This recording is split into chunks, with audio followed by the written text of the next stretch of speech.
Contact of an object with mind or body produces a spark of sensation. Thus sensation is the link through which we experience the world with all its phenomena, physical and mental. In order to develop experiential wisdom, we must become aware of what we actually experience. That is, we must develop awareness of sensations. Further, physical sensations are closely related to the mind, and like the breath, they offer a reflection of the present mental state. When mental objects, thoughts, ideas, imaginations, emotions, memories, hopes, fears, come into contact with the mind, sensations arise. Every thought, every emotion, every mental action is accompanied by a corresponding sensation within the body. Therefore, by observing the physical sensations, we also observe the mind. Sensation is indispensable in order to explore truth to the depths. Whatever we encounter in the world will evoke a sensation within the body. Sensation is the crossroads where mind and body meet. Although physical in nature, it is also one of the four mental processes. It arises within the body and is felt by the mind. In a dead body or inanimate matter, there can be no sensation because mind is not present. If we are unaware of this experience, our investigation of reality remains incomplete and superficial. Just as to rid a garden of weeds, one must be aware of the hidden roots and their vital function. Similarly, we must be aware of sensations, most of which usually remain hidden to us, if we are to understand our nature and deal with it properly. Sensations occur at all times throughout the body. Every contact, mental or physical, produces a sensation. Every biochemical reaction gives rise to sensation. In ordinary life, the conscious mind lacks the focus necessary to be aware of all but the most intense of them.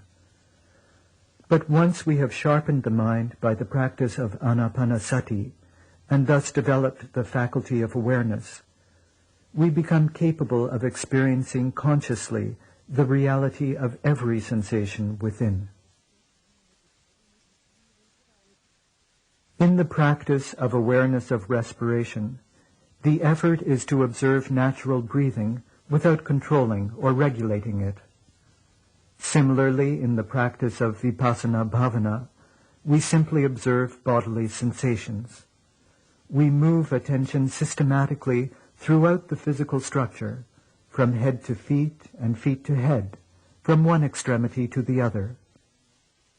But while doing so, we do not search for a particular type of sensation, nor try to avoid sensations of another type. The effort is only to observe objectively, to be aware of whatever sensations manifest themselves throughout the body.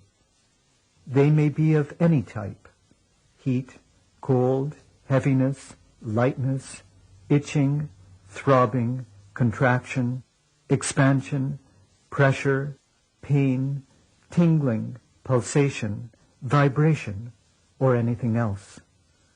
The meditator does not search for anything extraordinary, but tries merely to observe ordinary physical sensations as they naturally occur. Nor is any effort made to discover the cause of a sensation. It may arise from atmospheric conditions, because of the posture in which one sits, because of the effects of an old disease or weakness in the body, or even because of the food one has eaten. The reason is unimportant and beyond one's concern. The important thing is to be aware of the sensation that occurs at this moment in the part of the body where the attention is focused. When we first begin this practice, we may be able to perceive sensations in some parts of the body and not in others. The faculty of awareness is not yet fully developed, so we only experience the intense sensations and not the finer, subtler ones. However, we continue giving attention to every part of the body in turn, moving the focus of awareness in systematic order, without allowing the attention to be drawn unduly by the more prominent sensations. Having practiced the training of concentration, we have developed the ability to fix the attention on an object of conscious choosing.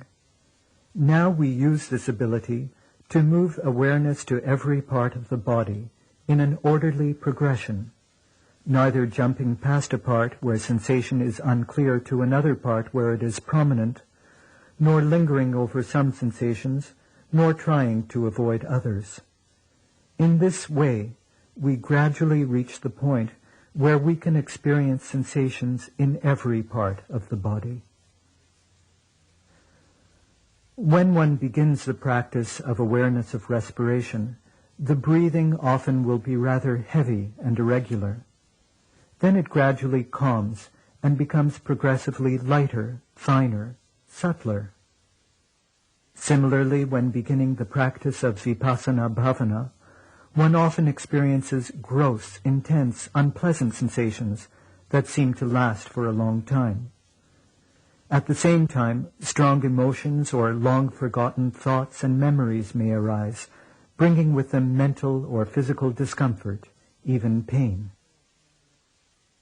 The hindrances of craving, aversion, sluggishness, agitation, and doubt, which impeded one's progress during the practice of awareness of breathing, may now reappear and gain such strength that it is altogether impossible to maintain the awareness of sensation.